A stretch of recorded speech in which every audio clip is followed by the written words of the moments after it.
I'd like to share with you. I'm here to talk about basically with ALS and how it directly impacts our family. Me, we live, like I said, in the Casino Park area in Queens.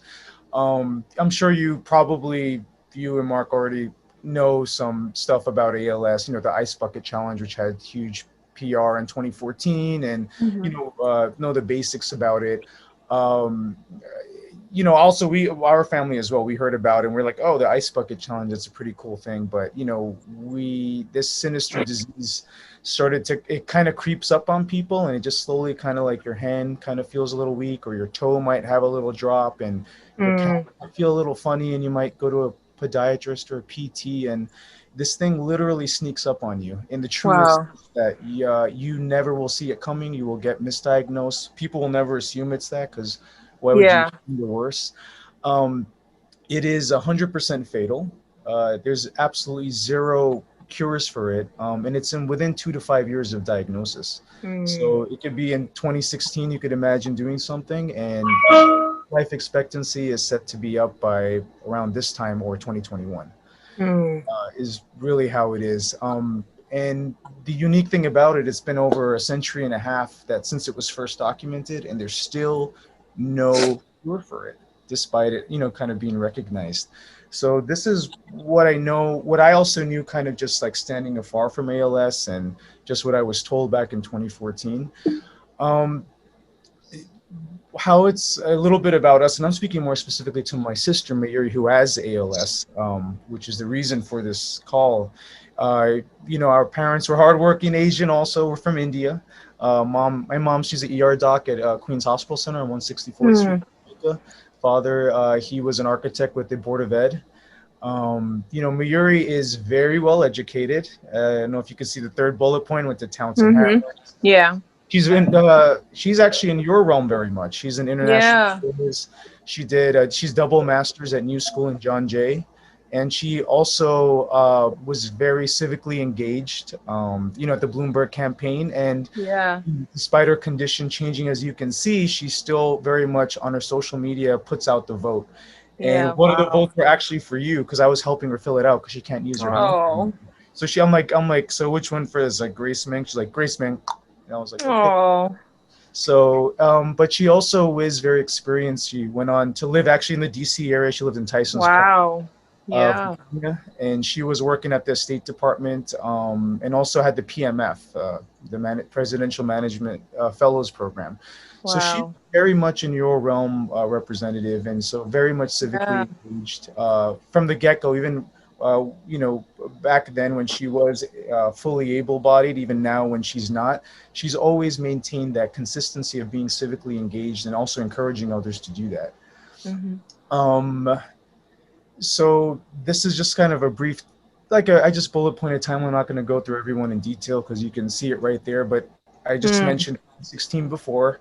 I'm an actor. I live in between here and Los Angeles because Mm. in different roles in television. She was touring out in LA, just a random fall, clumsy here and there, which started, and she worked with the NYC Campaign Finance Board, which you guys, Mhm. her office knows very well on Church Street. She was an auditor for them. Started falling right outside during lunch breaks. Just I fell on the street, random phone calls. Yeah. Same thing. It creeped up on her calf. Started up on her thigh. She went from getting a cane to a rollator to a walker to a wheelchair in just 3 to 4 months. And we were Wow. all just like, this is a weird PT thing that's happening. And then slowly as it kind of crept up and started ascending up her torso, she couldn't cough as much. So it got her a BiPAP to help out. Still figuring out what was going on. Office was great, trying to get her work at home. And then now to the point where you need three people to hold up her torso, someone to hold up her head, and someone to put it in her mouth so she can just chew little tiny pieces of a quesadilla. Mm. And even now that's gone. So Mm. now she is completely quadriplegic, paralyzed. She can't speak. She cannot eat. She cannot breathe on her own. She can't talk. She can't itch her own eyebrows. She can't do a single thing on her own except move her eyes using an eye tracking computer like Stephen Hawking's right now. Mm. All of this since 2016, and how it's rapidly progressed to today. The reason why I'm specifically reaching out to you, Representative, is because these are the differences, and I try to make this as timely as possible with COVID and ALS. Mhm. ALS is 100% fatal. There is no like, hey, let's sit on it on a prayer, or whatever. It's just 2 to 5 years, like I said. COVID's 3% fatality. It has a lot of PR right now because of the acceleration and the condensed time in which it was thrust upon, not only the U.S. but across the globe. Whereas ALS has, like I mentioned in the first slide, for over a century and a half. So it may not have as much numbers or as many people behind it, but comparing the fatality rate, it's 3% versus 100%. Not to take away Mhm. from what COVID is doing to the economy and everything, but just to also show how this, comparing these two Right. different things. ALS treatments have been going on for such a long time. They're stuck in the FDA for safety concerns, and the trials are really trying to keep up with a lot of the bureaucratic red tape that I'm sure you're probably privy to. Whereas in plasma, just magically gets the thumbs up. And even with Mhm. the FDA's own admission, it may be affected in lessening the severity, and yet it gets the green light and people have accessibility to it suddenly. Mhm. Whereas people, trials that have really been working on for over a decade to, abide by the stringent standards set by the FDA are, are still waiting there in the pipelines. And they're not being given the access to people who are dying like my sister. Um, and the reasoning behind the plasma is that COVID is an emergency, whatever political spectrum people sit on. But, it's like, this is an emergency. It's a global pandemic. But ALS is very much an emergency as well. It's a 100% fatal, and it does affect both sides of the aisles. Doesn't matter people in Nebraska or not, or in New York City. It does affect in all minorities. It was Mhm. before known as a white man's disease, and now people like my sister, who's Indian, and one of her friends who's Guyanese, her brother who's 25 years old has ALS, and I'm Mhm. friends with someone who's a Chinese American who lives out somewhere in the middle of America, and she's fighting for her life. And we're all starting to see this is really affecting everybody of every colors. And the antiquated system is really what it is, the bureaucratic red tape. And I would also add to this is that there is a double standard. Um, Whereas the different regulatory agencies like the FDA, they'll say like, oh, it's not proven for safety, that it's going to be actually proven to be treatable. And yet we Mhm. have stuff for cancer, which is still technically there is no cure. We have stuff for diabetes, and there's technically still no cure. But this Mhm. a double standard and that high bar that's set for ALS for some, I don't know what reason that exists, is preventing people who are dying right now in that short time span of 2 to 5 years to access potentially life-saving or life-prolonging treatments. So there's very much a sense of urgency in passing these bills that are already written out. They're already going to come to the floor and Congress reconvenes right now. And these are long overdue, in my opinion, and the opinion of a lot of others in the ALS community who don't have as strong a PR or voice. The only thing people think of is the ice bucket challenge. So this is really the urgency of why we need it, because it's already, legislation is already written out. It is coming to the Mhm. floor. The two specific bills I wanted to talk to you about is 7071. It was bipartisan, written, Mhm. as we believe in our community and and the co-sponsors, that this is really a bipartisan slash nonpartisan issue. By Congressman Fortenberry and Quigley. Um, what this bill will do, the accelerating access to critical therapies, it's going to create an infrastructure, is really what it is, which is really what's lacking right now. A type of Mhm. regulatory pipeline, but to expedite it, to give people like my sister access to drugs that could potentially help her live longer. It outlines that in fiscal 21 and 22, there was going to be $75 million to provide grants to support these expanded access programs that we've heard a Mhm. lot about. Um, on paper, there may be expanded access, but the thing is, these smaller trials and these smaller pharmaceutical they don't have the funding to actually see those to fruition, even though people may say there is right to try that exists right now. And I'm just going to quickly skip here as an example. I'm personally left of center. I'm going to disclose that. That's just who I am. This was the right to try signing. Mhm. A lot of people were like, it means nothing. It was just an executive order that signed. The people on stage are ALS patients. Mm. They are the gentleman on the left is a former U.S. Navy pilot, Matt Bellina, and Mhm. the individual on the right with the tracheostomy tube and the thing under his chin, his name is Mike Simbura, and his wife is above him, Nicole. I spoke last week to both Matt Bellina, the Navy pilot on the left, and Mhm. to his mother, and I spoke to the wife who you see in this photo, to Mhm. Nicole Simbura, and they both were able to participate in a trial called Neuron, which is the only trial in right now, honestly, on this planet, which is showing potential of actually having stop the progression of ALS or even having function returning. Mhm. And reason why how this bill would help 7071, and the sad story is that Matt on the left, who's a Navy pilot, was able to participate up to phase 3 trial, which was he was able to get 7 doses of this treatment, and his mother said that he actually saw Wow. function returning to an ALS patient for the first time in history. And Wow. the individual on the right, I talked to Nicole Simbor. He was in the phase 2 trial, and then phase 2 only had 1 or 2 dosing, and that's it. And then she also saw that he was able to raise his arms after a while, Yeah. and they begged for the pharmaceutical to please give it, and they simply said they have no money left. And Mm. Olson Bora and Matt Bellina's mother both are on an ALS caucus, have met with the FDA regulatory team, and they've the boards, and they've actually said and met with pharmaceutical companies and trials saying that there's so little money that these micro, trials that are going on, like, Neuron's a bigger one, but even smaller ones, they don't even have money to feed the mice and the rats that they're experimenting on. So Mm. expanded access, so a patient may come touting expanded access right to try, but there's no funding, which is what this money would do. It would actually pump money there where it's actually needed. It just like the FDA has a Center for Excellence on Oncology, a Center for Excellence on Neurodegenerative Diseases will be created. The model already exists with the Excellence of Oncology, that center that the FDA already has, so it would expedite the structuring and the modeling process as well. So this is what 7071 would do. And it's not just for ALS. Neurodegenerative will include other stuff like Alzheimer's, Parkinson's, Mhm. MS, and also there's things in the pipeline promising treatments for autism, but people again don't have access to it because of the funds Mm. and regulatory red tape that's not allowing them access. um 7279, so that kind of takes care of 7071 of the financial aspect, economic aspect of it. 7269, which is the house version of Senate bill that you're seeing right over there, I think it's 38, Mhm. it's blocked off for me. It's This one is going to be more for the regulatory side of things.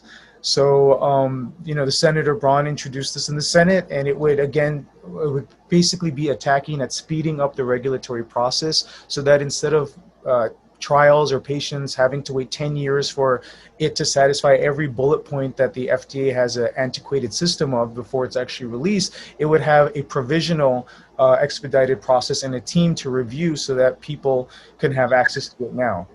For instance, in every 2 years, it would come up for renewal, and it would include pandemics like COVID as well. It would also the real big advantage that I'm seeing of this is that it would also require the Center for Medicaid and Medicare to cover these therapies in this pathway and prohibit, you know, um, private insurance companies from denying them as pre-existing conditions. Mhm. And the thing is that these trials have such stringent guidelines of how you can enter them that they are almost exclusionary to everyone. Mayuri was actually rejected from Neuron. Mm. So it's the irony is that they're looking for the perfect patient who has not yet presented full all of their symptoms, and yet when by the time they figure out what they have as ALS, they're excluded from any of these trials because it's too late. So how are Yeah. you supposed to collect valuable data? You have to start somewhere, but you're supposed to look for the perfect patient. Your data pool is going to be small, and thus so will be your statistical analysis. Mhm. So what this will do is it will enable people to participate into life-prolonging treatments. It will give valuable data to the FDA and to the research companies, and who can further see, like, hey, if not all ALS patients respond to this, but we're noticing people with this genetic mutation are responding. So, we can put in, let's focus more on that area for, a mid-phase 2 trial or phase 3, and have these people participate more and really hone in on the data. So it's actually going to be much more promising for research towards a treatment and cure by enabling a wider pool to participate and to give their, data as how the treatment works for them. So it's actually a win-win.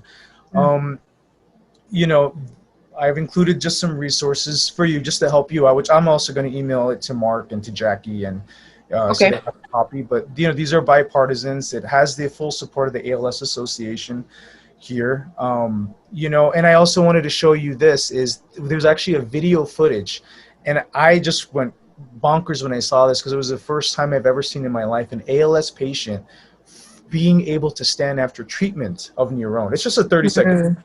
so it's not, Mhm. but I just really wanted to share this with you. So let me go here. I'm going to new share this.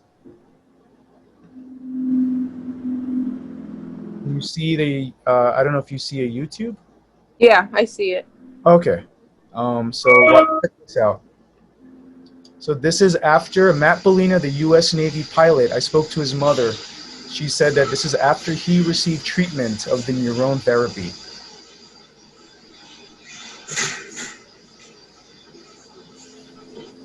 Wow.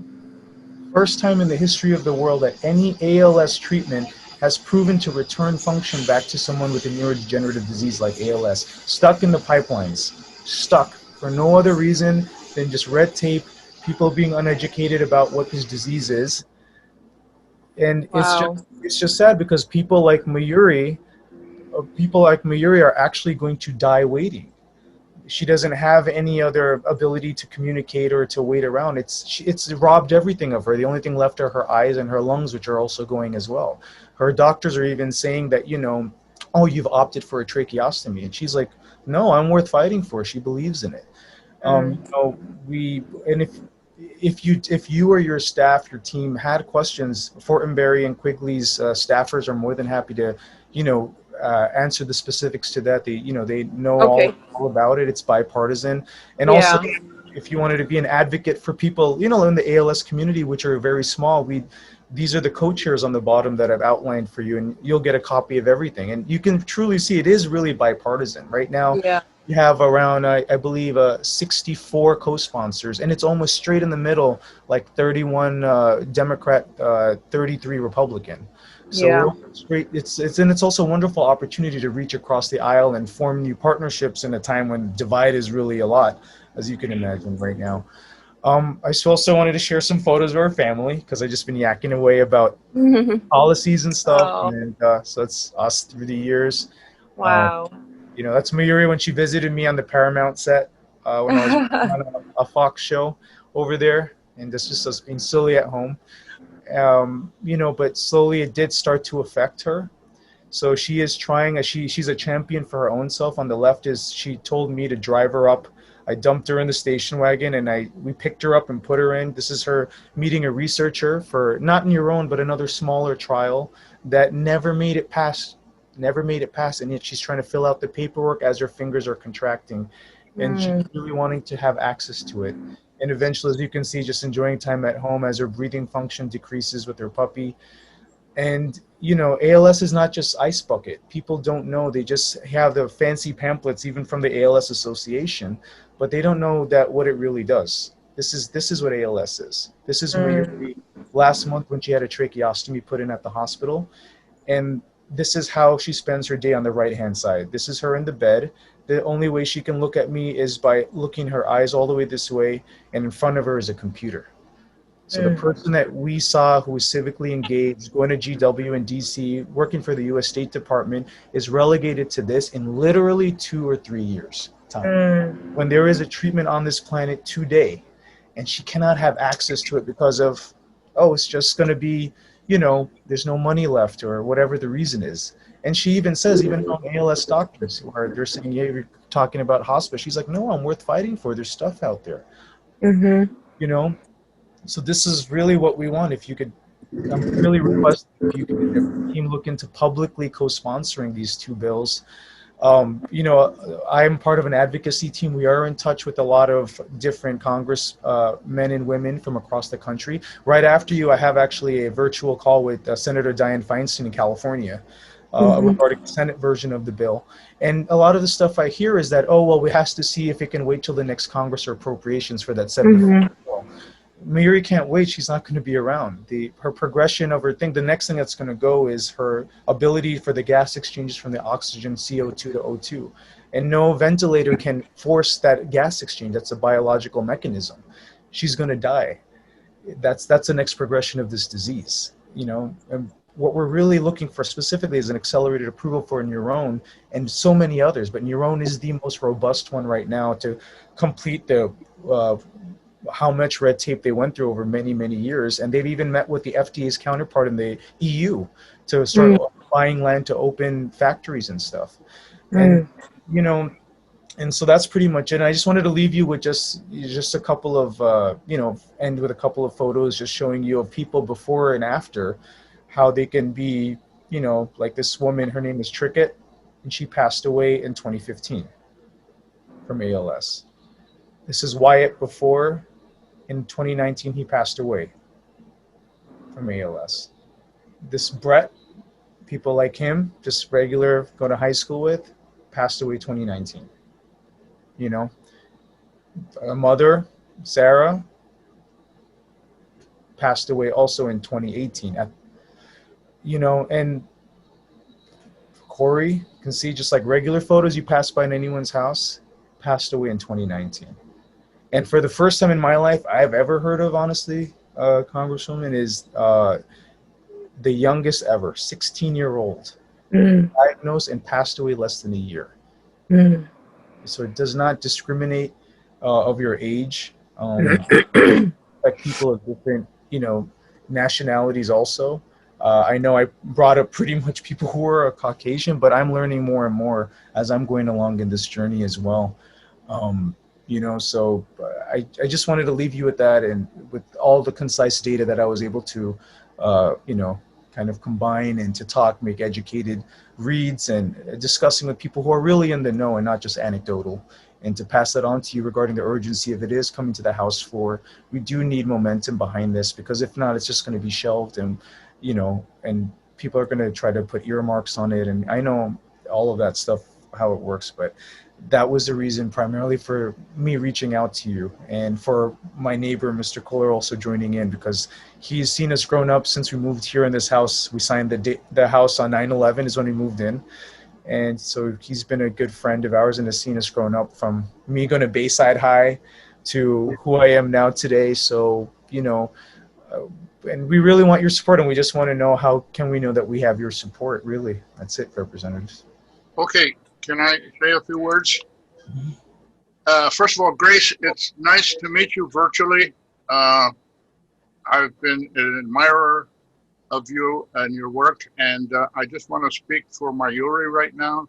She's a wonderful person. I've known her, as Mayank said, about 19 years, since the tragedy of 9/11.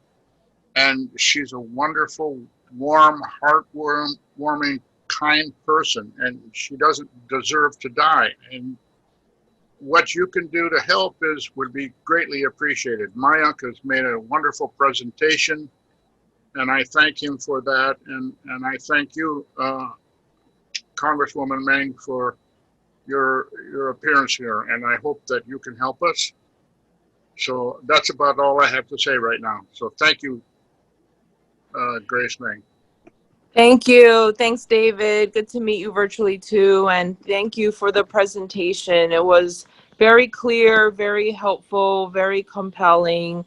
They seem to be relatively new bills, so I hadn't seen them prior to the meeting, but I'll definitely talk to my DC staff and see how we can be helpful. And then tell your sister thank you for her inspiring story and still fighting so hard for so many people across the country. It means a lot, and I'm proud of her as my constituent. So we'll do what we can to help. I definitely will tell her that. She actually wanted to quickly say hi to you because I mentioned I had to go. She's like, where are you? I'm like, I'm going to meet the Congresswoman. She's like, when you're done, she's like, can I quickly say hi on my computer? So is that okay? Yeah, of course, of course. Okay. She may not be able to talk, but she can write hi on her computer. So I'm going to quickly take you to her. Let's see here.